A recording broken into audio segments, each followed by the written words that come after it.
je viens vous introduire ce tuto. Donc cette petite aquarelle d'un canapé, d'un lieu de pause et de repos en hiver, à thème hivernal. Alors la particularité de ce tuto, déjà c'est qu'il est assez long. J'ai vraiment passé du temps à rentrer dans les détails de couleurs, d'ombres, de motifs et la qualité de la lumière. Et la première particularité, j'aurais pu commencer par là, c'est que c'est un tuto qui s'appuie sur ce coloriage. Donc je vais vous mettre dans la barre de description comment vous le procurer. Et en fait, ce coloriage, je vous suggère de l'imprimer sur du papier assez épais, comme j'ai fait là. Ma ramette de papier, c'est du papier 200 grammes. 200 grammes, ça passe à l'imprimante. 300 grammes, j'avoue, j'ai pas encore essayé, mais peut-être vous pouvez tenter. Ça permet vraiment une bonne qualité de peinture à l'aquarelle. Alors c'est parti, bonne séance de peinture. Du point de vue du modèle, j'ai choisi de représenter ce canapé-là avec cette mise en scène. Donc ça, j'ai trouvé dans le magazine Mon Jardin et ma maison. C'est le numéro de février 2022. Moi, je les emprunte à la bibliothèque. Je trouve que c'est une super source d'inspiration sans avoir l'ordinateur juste sous les yeux. Au moins, c'est déjà imprimé. Donc, je voulais qu'on observe un peu l'image avant de se lancer. Donc, tout d'abord, on va observer les gammes colorées de cette image pour essayer de trouver qu'est-ce qui lui donne cette atmosphère assez douce et apaisante. Donc, j'ai sorti mes petits cahiers comment on appelle ça, de nuances, mais mon nuancier, c'est comme ça qu'on appelle ça, mon nuancier coloré, pour essayer de faire ressortir les couleurs qui sont dans cette image.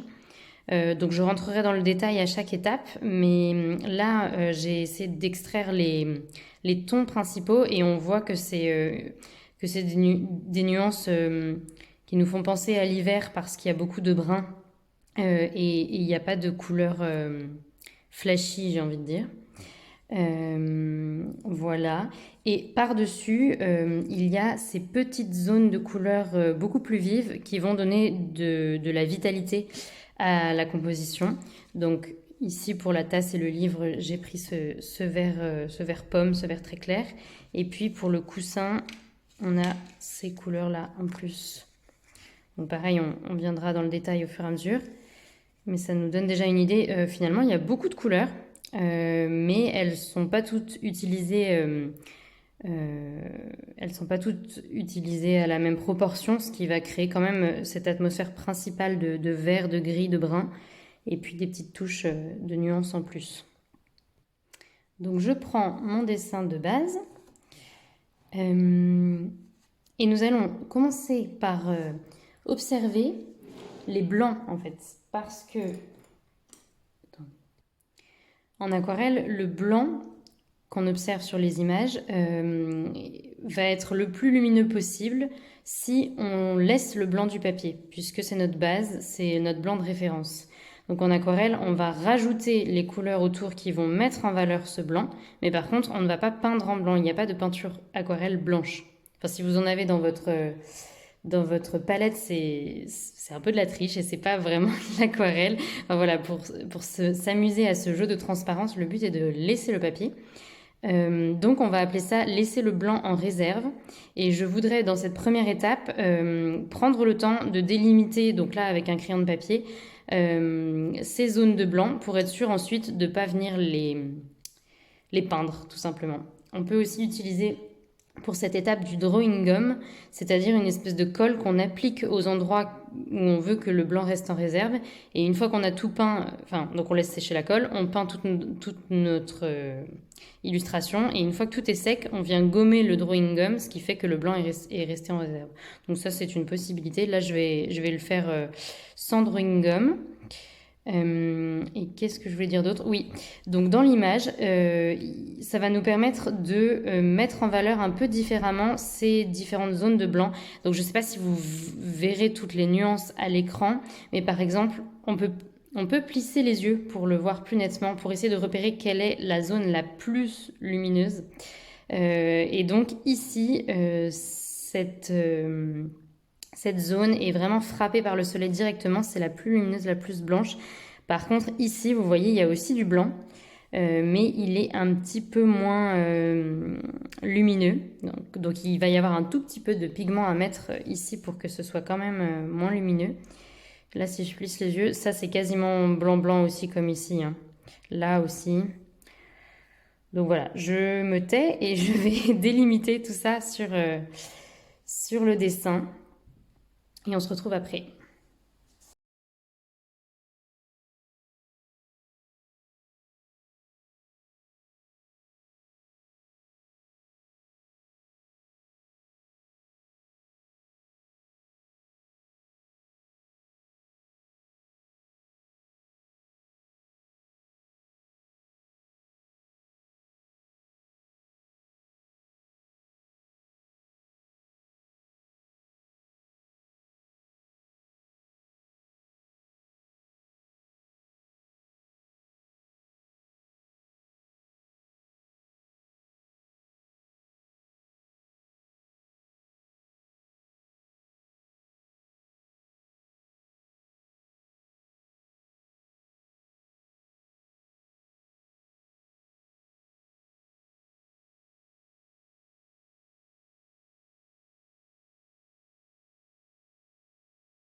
Voilà, ça y est. Donc en plissant les yeux, j'ai vraiment essayé de mettre en valeur ces zones les plus blanches. Par exemple, ici, on a du blanc sur le coussin. Enfin, on voit que c'est un imprimé blanc.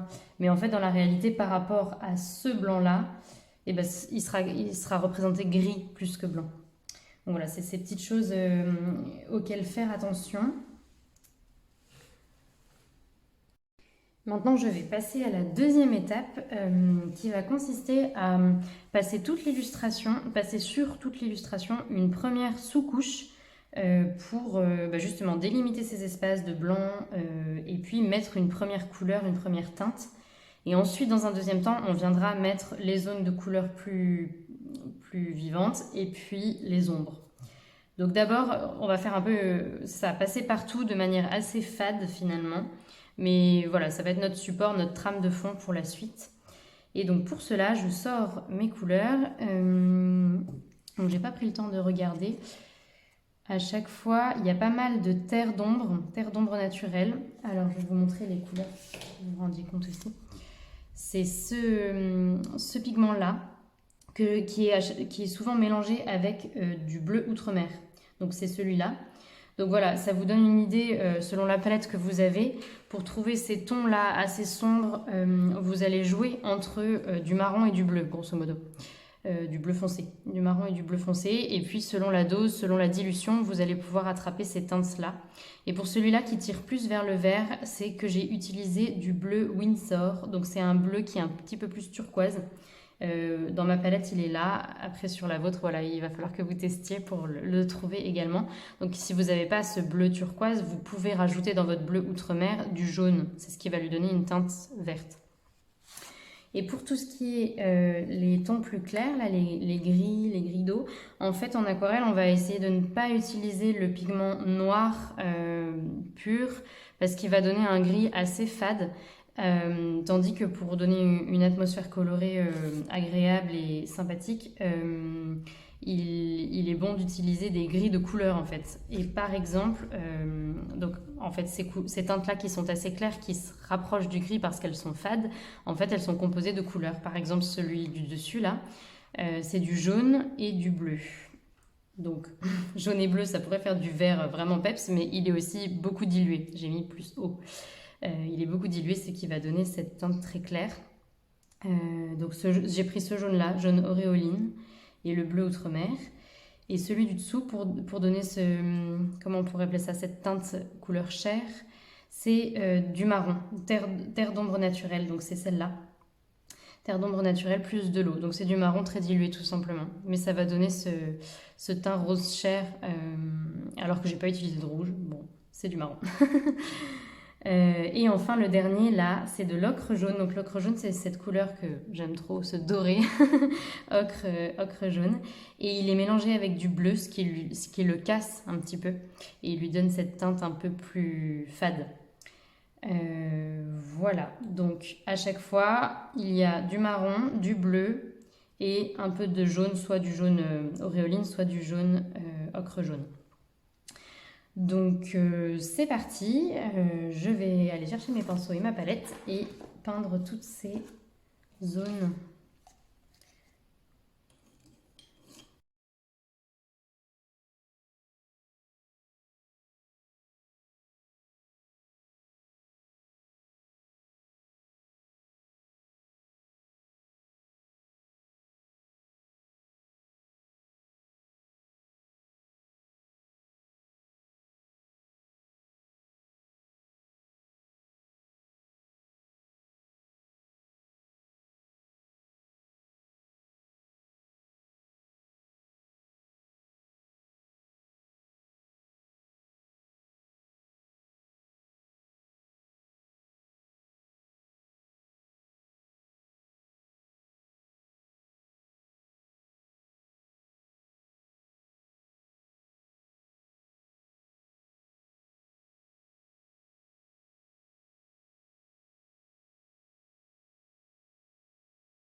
Donc voilà pour les couches de fond. J'ai travaillé cette atmosphère à la fois dans les bruns, à la fois avec ce vert anis là qui vient par-dessus un peu dans les ombres et tout.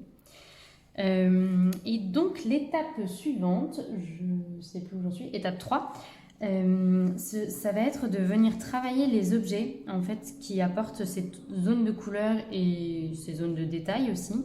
Donc en 3 étapes, je vais d'abord commencer par dessiner les fleurs plus claires là, enfin c'est pas des fleurs, c'est plutôt des feuilles, mais les zones plus claires du coussin au crayon.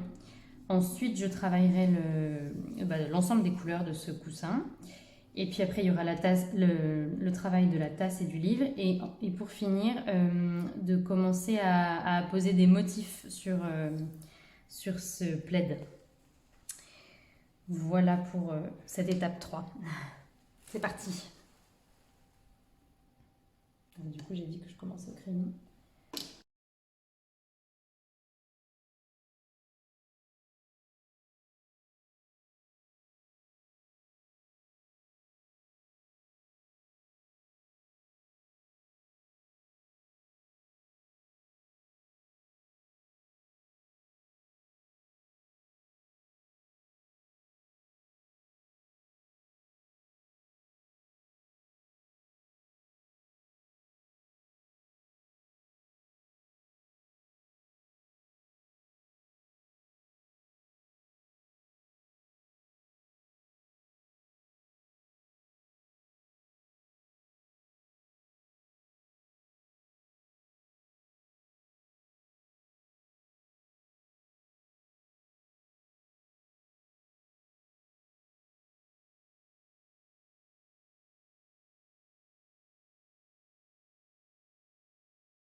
Alors voilà, c'est terminé pour les détails des objets, des objets particuliers et notamment les zones de couleurs un peu plus vives. Je pensais pas que l'étape serait aussi longue, donc j'espère que je ne vous ai pas perdu en route. Et bravo aux courageux qui sont encore là pour continuer. Donc on va aborder maintenant la dernière étape. Donc on s'accroche.